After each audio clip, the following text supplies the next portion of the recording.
टिहरी बांध परियोजना के पुनर्वास विभाग के अधिकारियों ने एक प्लॉट को 2 लोगों को आवंटित कर दिया। टिहरी बांध से पीड़ित व्यक्ति न्याय के लिए दर दर भटक रहा है। पीड़ित ने धरने पर बैठने की चेतावनी दी। दरअसल भागीरथी और बिलंगना नदी के आसपास बसे गांव के ग्रामीणों ने देश हित में टिहरी बांध परियोजना के निर्माण के लिए अपनी जल जंगल जमीन दे दी और उसके बदले टिहरी बांध परियोजना के पुनर्वास विभाग की ओर से टिहरी बांध से पीड़ित लोगों को रहने के लिए हरिद्वार के पथरी देहरादून में प्लॉट आवंटित कर दिए गए। लेकिन पुनर्वास विभाग नई टिहरी के अधिकारियों की लापरवाही के चलते अजीबोगरीब मामला सामने आया, जिसे टिहरी बांध से प्रभावित चंद्रमोहन थपलियाल को पुनर्वास विभाग ने लॉटरी के माध्यम से एक प्लॉट नंबर 22 का कब्जा दिया। उसके बाद जैसे चंद्रमोहन थपलियाल प्लॉट नंबर 22 के मकान में बनाने की तैयारी कर रहा था, उसी समय वहां पर अनीता जैन ने इसी प्लॉट को अपना बताया, जिसे पुनर्वास विभाग की ओर से अनीता जैन को 12 मार्च 2015 को पहले से ही प्लॉट आवंटित कर दिया गया था। मेरे को अलॉटमेंट हुए थे आवासीय और कृषि वाला। आवासीय में जो है मेरा डबल अलॉटमेंट हो गया 2022 में और 2024 में मुझे उसका कब्जा मिला। उसके बाद 2025 में मैं गया उधर, तो वहाँ पता लगा कि भाई ये ऑलरेडी किसी और को जो दूसरी फर्स्ट पार्टी है वो आएगी, हमारा प्लॉट है। और फिर मेरे को जो है उस पार्टी से पता लगा कि भाई ये डबल अलॉटमेंट है।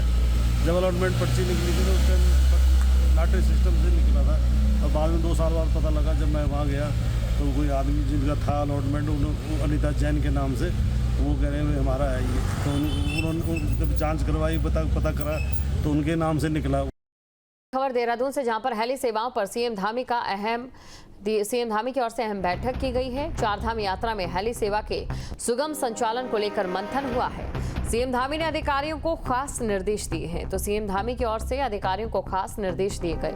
आपको ये जानकारी दे दें, बीते कुछ दिनों से हेली सेवाओं में कई प्रकार की शिकायतें आ रही थी। ऐसे में आपात लैंडिंग भी उत्तराखंड में आम हो गई थी। इस साल मानसून से पहले ही देहरादून में डेंगू ने दस्तक दे दी थी, लेकिन स्वास्थ्य विभाग और नगर निगम ने संयुक्त प्रयासों से डेंगू इस बार विकराल रूप धारण नहीं कर पाया। डेंगू के नोडल अधिकारी डॉक्टर चंदन सिंह ने बताया कि बीते दिनों हुई बरसात की वजह से ये संभावना जताई जा रही थी कि डेंगू देहरादून में विकराल रूप धारण कर सकता है, लेकिन लगातार चल रहे फॉगिंग लार्वा सर्वे की वजह से डेंगू पनप नहीं पाया।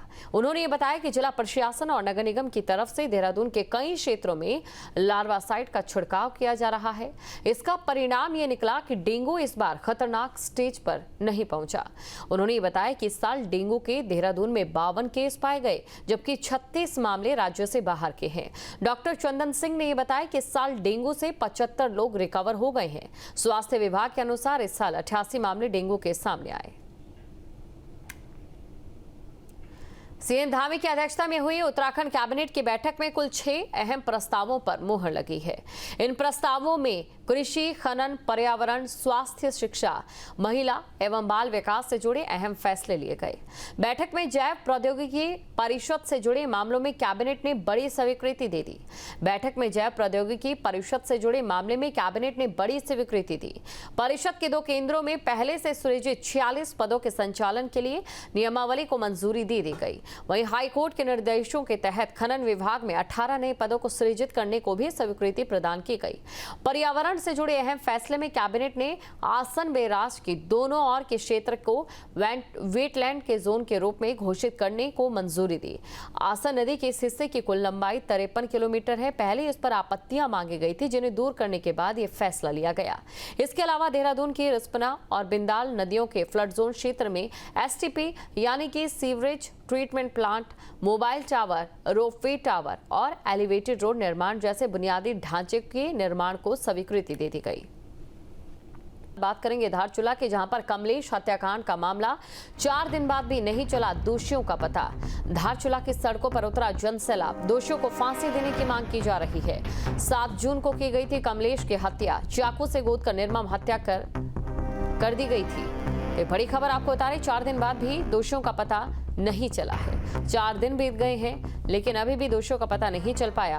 धारचूला के सड़कों पर जनसैलाब उतरा। तस्वीरें आपके सामने, धारचूला के सड़कों की तस्वीरें आप देख सकते हैं। लोगों का हुजूम यहां पर सड़कों पर उतरा और दोषियों को फांसी की सजा देने की मांग की गई। 7 जून को कमलेश की हत्या की गई थी। जो 3 दिन पूर्व कमलेश दानू की जो हत्या हुई थी सरेआम बीच बाजार में, निंदनीय और दंडनीय है। उसके खिलाफ में आज समस्त क्षेत्रवासियों ने और सर्वदलीय एक शांतिपूर्ण एक हमारा प्रदर्शन था, जिसमें हमने पुलिस को 3 दिन का अल्टीमेटम दिया है और पुलिस क्षेत्र अधिकारी और एसडीएम साहब ने हमको आश्वासन दिया है कि अति शीघ्र उनकी गिरफ्तारी करी जाएगी। अगर ये गिरफ्तारी अति शीघ्र नहीं होती है, इसको और समय बढ़ाने की कोशिश किया तो फिर ये उग्र आंदोलन होगा। ऐसा आंदोलन होगा कि आने वाले समय के लिए नज़ीर बनेगी। और हमारा ये की मांग है कि दोषियों के खिलाफ ऐसी कड़ी से कड़ी सज़ा हो कि आने वाली पीढ़ी, आने वाले कोई भी अपराधी धर्म में दोबारा इस तरह की जो कृत्य है उसको करने के लिए 10 बार सोचे और समझे। अगली खबर है रुद्रप्रयाग से, जहां पर गुलदार के आतंक से लोग परेशान हैं। आक्रोशित ग्रामीणों ने जाम लगा दिया। गुलदार के हमलों से ग्रामीणों में दहशत का माहौल देखने को मिल रहा है। मयाली तिलवाड़ा मोटरमार्ग जाम कर दिया है। डीएफओ समेत वन विभाग के कर्मचारियों का घेराव भी किया गया।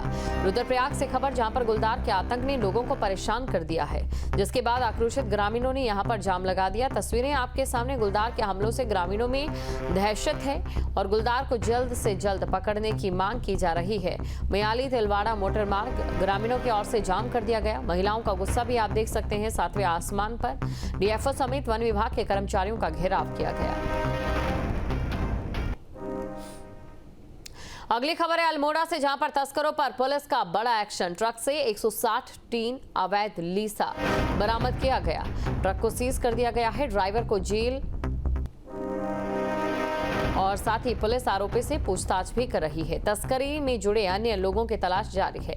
तो तस्करों पर पुलिस की ओर से ये बड़ा एक्शन लिया गया है। ट्रक से 160 टीन अवैध लीसा बरामद किया गया। तो 160 टीन अवैध लीसा बरामद किया गया है। ट्रक को सीज कर लिया गया और ड्राइवर फिलहाल जेल में है। आरोपी से पूछताछ भी की जा रही है।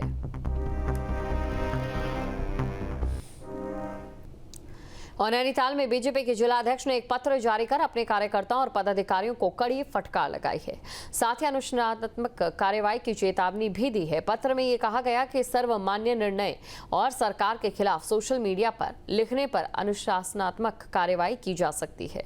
उन्होंने कहा कि बीजेपी कार्यकर्ता और पदाधिकारी पार्टी फोरम में अपनी बात रखें और सोशल मीडिया से बचें। सोशल मीडिया पर लिखने से पार्टी कमजोर हो रही है और ऐसा लग रहा है कि बीजेपी गुटों में बंट गई है। भारतीय जनता पार्टी का जो सांगठनिक कार्य है वो लगातार चलता है। उसी का एक रूटीन पत्र है कि जो कार्यकर्ता अगर कोई विषय पर उनको कोई बातचीत करनी है तो पार्टी के निर्धारित जो हमारे क्रम है वहाँ पर बातचीत करें, उन निर्णयों को अवगत हों, उनसे बातचीत से अवगत हों और उसके बाद उसका सोशल मीडिया का उपयोग करें। सोशल मीडिया पर उपयोग की कई बार कोई दिक्कत आती है तो उसके लिए हमने कहा कि उचित फोरम पर ही बातचीत रखें जिसका कि निराकरण भी हो। कई बार वो सोशल मीडिया में करते हैं, उसका कोई निराकरण नहीं होता, लेकिन उचित फोरम में उनकी बात रखी जाएगी और उन कार्यकर्ताओं को सम्मान भी मिलेगा। जहां भक्ति है हर शब्द में, कथाओं में छुपे हैं दिव्य रहस्य और ज्योतिष देता है जीवन को दिशा। धर्म से जुड़ी हर बातों को जानने के लिए हमारे चैनल स्तुति को सब्सक्राइब करें। चैनल पर जाने के लिए इस लिंक पर क्लिक करें।